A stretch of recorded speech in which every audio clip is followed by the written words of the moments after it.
Hi guys, this is उत्कर्ष श्रीवास्तव। हमने अभी तक अपने कोर्स के 2 मॉड्यूल खत्म कर लिए हैं। अब हम अपने तीसरे मॉड्यूल से शुरुआत करते हैं।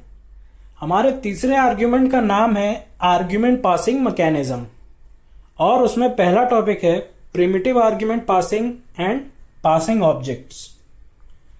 तो बेसिकली अभी तक आपने देखा ही होगा कि हम कंस्ट्रक्टर्स में भी और ज्यादातर मेथड्स में भी कुछ आर्ग्यूमेंट्स भेजते हैं जब हम उन्हें कॉल करते हैं। तो उस केस में वो मेथड उन आर्ग्यूमेंट्स को रखता कैसे और काम कैसे करता है उसके साथ वो देखते हैं। मान लीजिए मैंने मेन से कोई मेथड कॉल किया और उसमें 2 इंटीजर टाइप के आर्ग्यूमेंट्स भेज दिए, तो वो प्रिमिटिव डेटा टाइप के आर्ग्यूमेंट्स हो गए।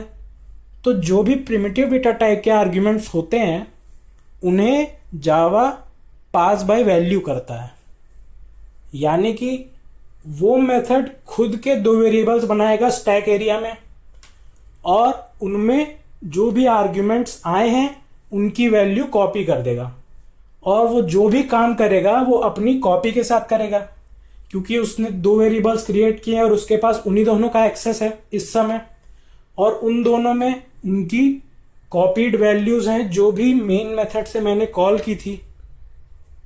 तो फिर अगर वो उसके साथ कोई भी छेड़छाड़ करता है तो मेन मेथड ने तो कॉपी भेजी थी, तो मेन मेथड के पास जो भी वैल्यूज थी वो इंटैक्ट रहेंगी, उनके साथ कोई चेंज नहीं होगा।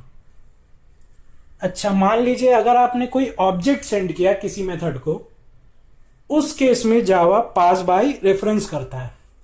इसका बिल्कुल उल्टा, असल में वो रेफरेंस वेरिएबल तो बनते ही हैं और रेफरेंस वेरिएबल स्टैक एरिया में आ जाएंगे, मगर वो जो रेफरेंस वेरिएबल वो मेथड बनाएगा दूसरा वाला, उसके पास जो एड्रेस होगा वो मेन वाले ऑब्जेक्ट का ही होगा। मान लीजिए मैंने एक ऑब्जेक्ट बनाया मेन में और उसका नाम रख दिया ए ऑब्जेक्ट के पास एक एरिया का रेफरेंस होगा और वो एरिया क्रिएट होगा हीप में, क्योंकि ऑब्जेक्ट्स हीप में क्रिएट होते हैं। फिर मैंने यही एक किसी दूसरे मेथड को भेज दिया एज एन आर्ग्यूमेंट, तो फिर उस मेथड ने, मान लीजिए मैंने उसको ऑब्जेक्ट बी में रिसीव किया, तो बी रेफरेंस वेरिएबल है वो स्टैक में क्रिएट होगा, मगर बी में जो एरिया होगा, जो रेफरेंस एड्रेस रखा होगा, वो उसी हीप के एरिया का एड्रेस होगा जहां मेन ने अपना ऑब्जेक्ट बनाया है। तो वो दूसरा मेथड अगर कोई भी वैल्यूज में छेड़छाड़ करेगा उस रेफरेंस वेरिएबल से, तो वो उसी एरिया में रिफर होंगे और उसी एरिया में इफेक्ट होंगे।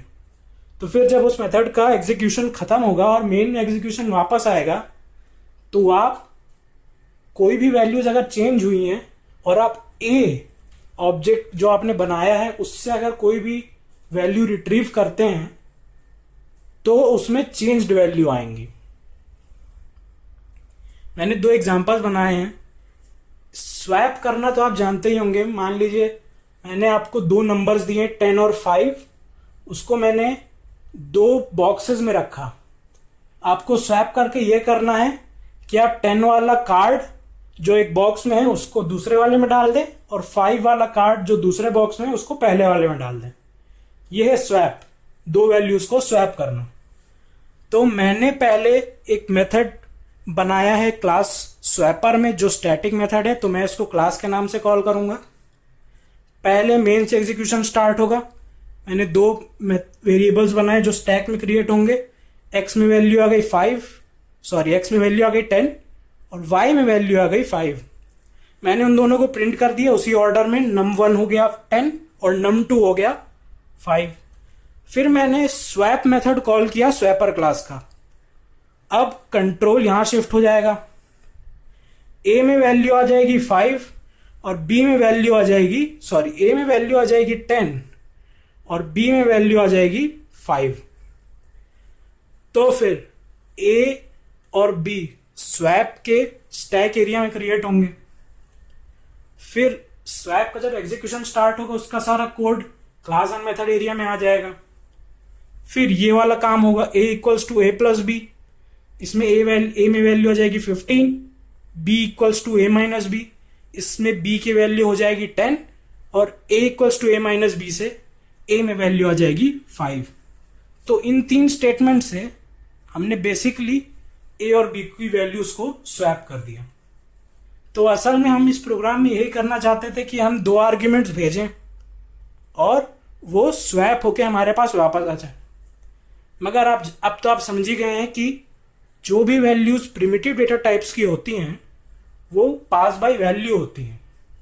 तो ए और बी ने खुद की कॉपीज बनाई होंगी, ए और बी की खुद की कॉपीज बनी होंगी और उनमें एक्स और वाई की वैल्यूज आ गई होंगी रिस्पेक्टिवली। स्वैप उन्हीं वैल्यूज में छेड़छाड़ कर रहा है, एक्स और वाई में कोई भी छेड़छाड़ नहीं कर रहा है। तो फिर जब ये दोनों स्टेटमेंट्स एग्जीक्यूट होंगी इस मेथड के एग्जीक्यूशन के कंप्लीशन के बाद, तो num1 इक्वल्स टू अभी भी 10 ही प्रिंट होगा और num2 इक्वल्स टू 5 प्रिंट होगा।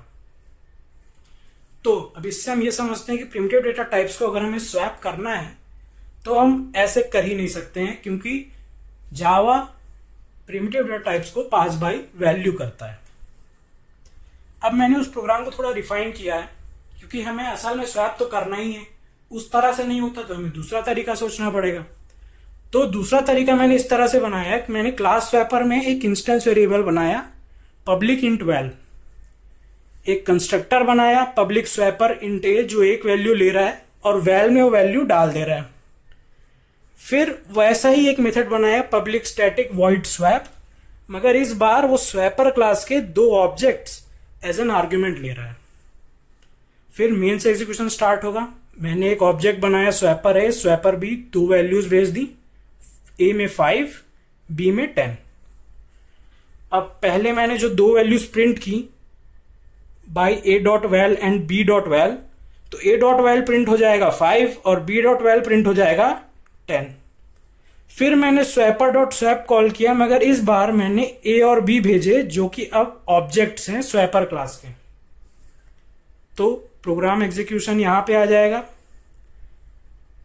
वही कोड है जो मैंने पिछली बार लिखा था, x dot val equals to x dot val plus y dot val, y dot val equals to x dot val minus y dot val, और x dot val equals to x dot val minus y dot well.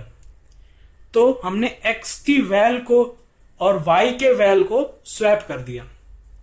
इस बार जब हम 2 values को print करेंगे, जब इस method का execution complete होगा तो वैल्यूज स्वैप हो जाएंगी। num1 में वैल्यू प्रिंट होगी 10 और num2 में वैल्यू प्रिंट होगी 5, क्योंकि इस बार मेमोरी रिप्रेजेंटेशन इस तरह का होगा। मेन मेथड यहां होगा, स्टैक में 2 इंस्टेंस मेंबर्स होंगे, मतलब 2 रेफरेंस वेरिएबल्स होंगे जो स्वैपर क्लास के ऑब्जेक्ट्स का एड्रेस रखते हैं। तो ए में मान लीजिए मैंने हीप में एक ऑब्जेक्ट है वैल्यू, उसमें असल में वैल्यू पहले थी 5। बी होगा, उसमें वैल्यू थी 10। फिर मैंने स्वैपर डॉट स्वैप को कॉल किया, स्वैप मेथड आ गया मेथड एरिया में, उसमें 2 रेफरेंस वेरिएबल्स बनेंगे एक्स और वाई, मगर ये उसी एड्रेस को रिफर करेंगे जो इन्हें मिले हैं एज एन आर्ग्यूमेंट रिस्पेक्टिवली। मतलब एक्स के पास होगा ए के ऑब्जेक्ट का एड्रेस और वाई के पास होगा बी के ऑब्जेक्ट का एड्रेस। तो जब भी हम जो भी यहां स्वैप वाला काम कर रहे हैं वो असल में ओरिजिनल कॉपी के साथ कर रहे हैं। तो मेन में अगर आप उस वैल्यू को आप यूज करेंगे तो वो चेंज्ड वैल्यू दिखाएगा। इस तरह से जावा में आर्ग्यूमेंट पासिंग मैकेनिज्म होता है और प्रिमिटिव आर्ग्यूमेंट और ऑब्जेक्ट इस तरह से पास होते हैं।